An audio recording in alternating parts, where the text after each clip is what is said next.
Hello everyone, welcome to Prakash IT.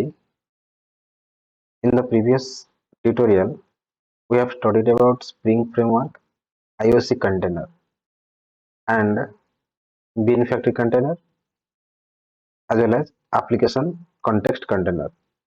As part of today's section, we are going to learn about coupling and different types of coupling. Okay, before discussing coupling, I I would like to say if you have not gone through my previous video, I will give the link in the description section. You can check it out and you can continue in the today's video. So let me discuss about today's video. So what is the let me discuss let me first discuss what is the agenda for today's section. So we'll get to know what is coupling, what do you mean by coupling, why you need coupling, and what is tight coupling, what is loosely coupling, and what is the difference between tight coupling and loose coupling. As part of this video, we are going to learn about uh, which couplings we should adapt as part of our application development in our daily life. So I mean, which is the coupling we should adapt in our application development, uh, in our application development. Okay. So let's discuss one after another. What is coupling? What do you mean by coupling? So coupling is the collaboration between the objects. For example, we have a class A, and we have class B. Class A wants to use the method that is there as part of class B. So how a class A can access that method?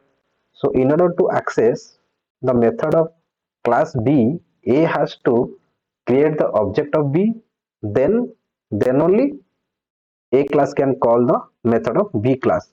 That means A uses the functionality of B. That is A and B collaborating with each other. Okay. So let's see. Let's see what do you mean by coupling. Okay. So when one object is trying to use another object, we can say it is we can say object is another object, then it is called as coupling. Okay. So by in simple word, we can also say coupling is the collaboration between the objects. I have already told it is the communication between the objects. There may be a chance that one object, for example, class A, one should talk to with class B. So there are multiple ways. So class A can communicate with the class B. I mean, class A can collaborate with class B. So in that case, we can call the method of B class by creating the object. Okay, let's see the example. I have written one class A which is having one print method. The job of the print method is to print something. Okay, so I have class B. So class B wants to make use of the method print method of class A. So here I have created one attribute of class A, then I have created the object of B class, I have created the object of A class in order to make a call to the method of A class. Okay. So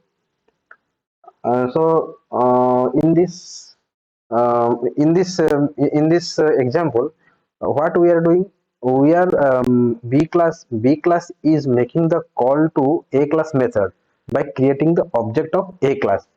That means whenever the B class creating the object of A class, it is uh, creating the object inside the B class itself. so that makes the system tightly coupled. So we'll discuss about coupling by in the next going forward, but let me just let me tell you, this is what we are going to, this is the one scenario I can say. A class is collaborating with B class. That is the principle of coupling. So there are multiple, there may be multiple ways both class can communicate to each other. But I have given one scenario here. Let's going forward.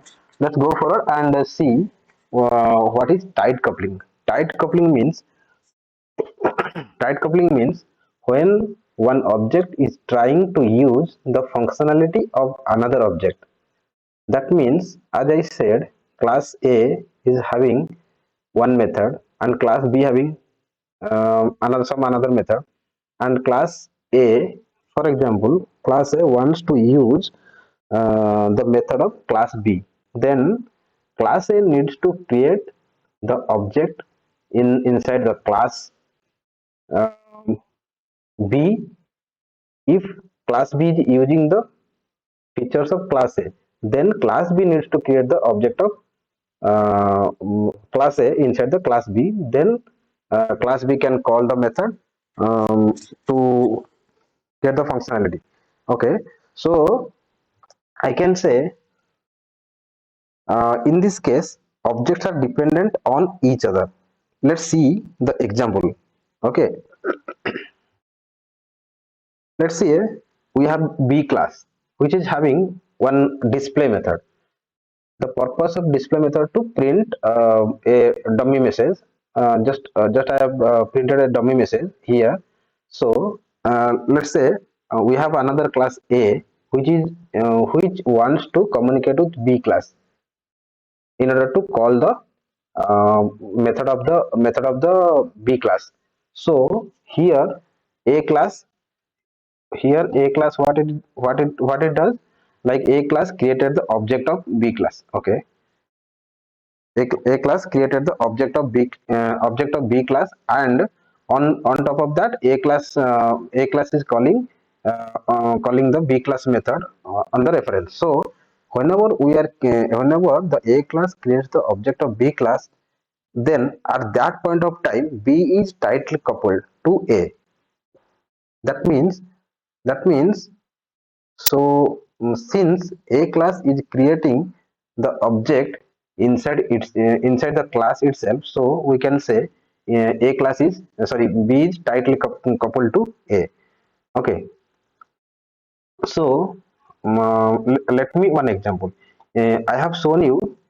I have shown you two classes. Let's think about one scenario. We have multiple classes, 5 to 10 classes. So in that case, each class is having dependent to each other. Then um, if if at some point of time we need to change one business case, so in that case we need to there may be a chance we may need to change, I mean we need to modify the source code multiple places we need to modify the source code. So it makes our system less readability and less maintainability. So in case of tight coupling, what we are going to do, we need to provide more effort. Whenever there is a chance of um, modification of the source code, the business use case got changed. That means we have to go to the source code and we have to modify the source code accordingly. And since both the like all the classes are dependent on each other, then in that case we can say a modification will take more time. So that is in case of in case of general practice, we should not recommend tight coupling principle. So there is you might have heard about GOF, means gang of four design pattern. that comes under loose coupling. So I will discuss about that loose coupling, uh, when we should go for loose coupling and what is the benefit of that. Okay, let me discuss about the disadvantages of uh, tightly coupling. So here what we have done, we have created the object. Okay, since we are creating the object inside the A class, the B class object we are creating and calling the method, so it is making the class tightly coupled. So tightly coupled, we can say it's not a good practice. So in our daily application development, we should avoid tight coupling while designing any application. So it is there may be in our application, there may be a case that um, we have we may have tight coupling, but it is recommended we should avoid tight coupling between the classes. Okay, always we should go for loose coupling. So let's discuss about what is loose coupling, why we need that. So I will explain whatever the example I have given as part of tight coupling. I will explain the what modification we need to do in order to achieve loose coupling. First of all, let's understand what is loose coupling. Loose coupling is something when one object is trying to use another object by obtaining the object from outside. In case of tight coupling, what we are doing? In case of tight coupling, we are creating the object which we require. Which in the previous example I have given B class. B class B class having one method, A class requiring B class, so A class creating the object of B class. Yes, that means A class creating the object inside the B class. That makes the class both class tightly coupled. So in order to achieve the loose coupling, whatever the whatever the B class object was created in A class, instead of creating the object, we should get that object from the outside rather than creating. That makes the class loosely coupled. So we no need to dependent on uh, A class should not depend on B class. It will get from the outside. B class object, A class will get the object of B class from outside, from the external source. That makes the system loosely coupled.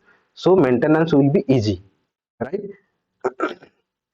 Since the both the objects are independent, there may be a chance, that both the objects may be, we should design the system in such a way that there may be not higher dependency, there may be no dependency at all, or very less dependency, so that uh, so that uh, in our application development process, the maintainability and the readability is going to improve.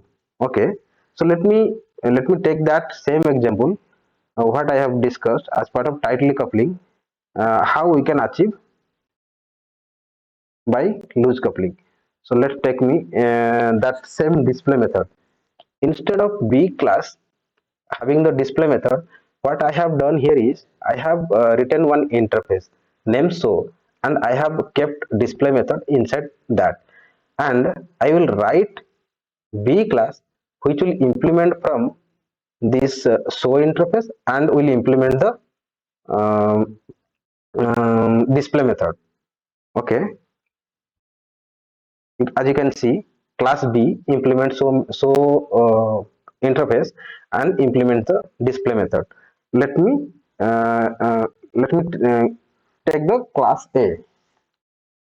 To achieve loose coupling, what we are doing, we are making uh, the interface as an attribute of A class, and we are creating the constructor of the A class, and we are passing uh, the interface as an argument to the constructor of A. That means whenever we are creating the object of A class, we are passing the we are assigning that interface, not the concrete class.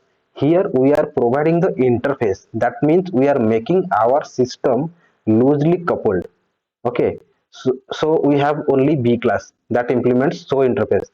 That may be there may be a case that in at some point of time the we got one more business new business case.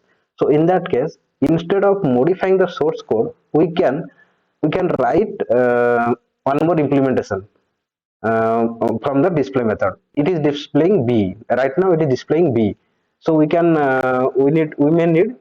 have to display C. So in that case, what we can do, we can write one more class C, which will implements from so interface, and it will implement the display method, and it will give the functionality as C, which we need to print.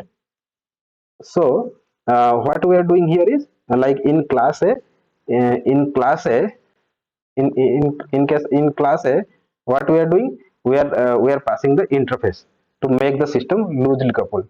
So what we have done here is we have called the display method, and inside the display method we are calling the display method of what, of the interface. So what at the runtime, what which method is going to run execute, it is going to execute from the display method of class B. So this is the feature of what, runtime polymorphism. Like we have compile time polymorphism, we have runtime polymorphism. So here we have taken, instead of writing to classes, we have implemented through interfaces. So that is one of the principle of GOF, gang of four design pattern. In the design pattern section, we will learn all these, how we can make our classes loosely coupled. There are many design patterns. So here we have implemented, instead of writing to a concrete class, we have designed interface implementation to make our class loosely coupled. Okay, this is the one scenario I have given as part of example, how we can make our system loosely coupled. So now it's the time to see what is the difference between tight coupling and loosely coupling. So we have already discussed, in case of tightly coupling, what we'll get, in case of tightly coupling, both the objects are highly dependent, means the degree of dependency between the objects are very high. We should we should avoid, in case whenever we are going to design our application in real time, then in that case we should avoid uh, tight coupling between the classes, so that we can maintain our code. That means we can reduce the uh, code maintenance. Okay, and in case of loosely coupling, what we can do, coupling of objects are independent. I can say coupling between the objects are independent or very less dependent. That means there is a flexibility that we can reduce the effort to modify the source code. As in case of if there is a requirement for the modification, like I can say modification is a wrong word. Whenever there is a maintenance, so we can maintain our code with very less effort. Okay, so maintainability and testability of our code become very difficult in case of tight coupling. As part of loose coupling, maintainability and testability is going to be easy. Okay, so tight coupling, source code requires modification as compared to loose coupling. Tight coupling, code requires more effort and maintenance as compared to loose coupling. I have already discussed all these points. So, uh, so in the next, that's it for this video. And in the upcoming video, I'm going to discuss about the interesting feature, that is dependent, what is that? Dependency injection. Uh, okay. what is dependency injection, how we can going to achieve that. That is the very much interesting factor as part of Spring Framework I'm going to discuss. So let's stay tuned for the upcoming video. Okay, thank you.